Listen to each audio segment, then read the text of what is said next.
25వ తేదీ రాష్ట్ర బడ్జెట్ ప్రవేశపెట్టిన తర్వాత బీఆర్ఎస్ పార్టీ ఎమ్మెల్యేలు ఎమ్మెల్సీల బృందం 25వ తేదీ మధ్యాహ్నం బయలుదేరి 25, 26వ తేదీలు 2 రోజులు మేడిగడ్డ కన్నేపల్లి ప్రాజెక్టు సందర్శన చేయాలని చెప్పి నిర్ణయం తీసుకున్నాం.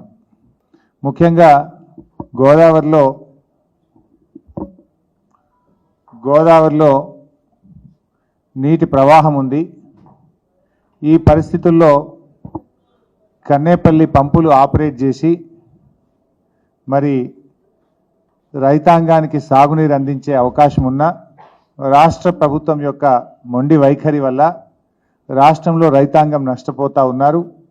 దీన్ని ఎక్స్పోజ్ చేయాలని, ప్రభుత్వం మీద ఒత్తిడి పెంచాలని తక్షణమే మోటార్లు ఆన్ చేసి కొండపోచమ్మ సాగర్, మల్లన్న సాగర్, రంగనాయక్ సాగర్, అనంతగిరి, మిడ్మానేర్ రిజర్వాయర్లకు, ఎస్ఆర్ఎస్పి రిజర్వాయర్లకు, అదేవిధంగా ఎల్ఎండి రిజర్వాయర్కు నీళ్లు మళ్లించే విధంగా ప్రభుత్వం చర్యలు తీసుకోవాలని ప్రభుత్వం మీద ఒత్తిడి పెంచడం కోసం ఈ పర్యటన ఖరారు చేయడం జరిగింది.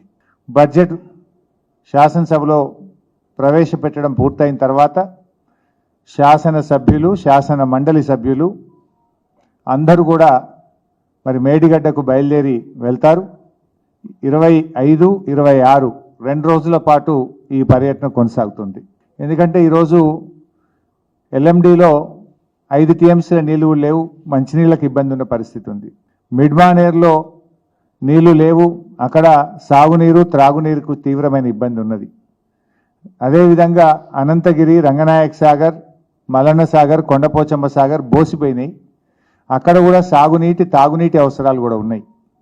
ప్రభుత్వం పంతానికి పట్టింపులకు పోకుండా వెంటనే నీళ్లను లిఫ్ట్ చేయాలనే ఉద్దేశంతో, ప్రభుత్వం మీద ఒత్తిడి పెంచాలనే ఉద్దేశంతో గౌరవనీయులు కల్వకుంట్ల చంద్రశేఖరరావు గారు మా శాసనసభ్యులు, శాసన మండలి సభ్యులందరినీ కూడా ఈ పర్యటనకు వెళ్ళాలని చెప్పి ఆదేశించడం జరిగింది.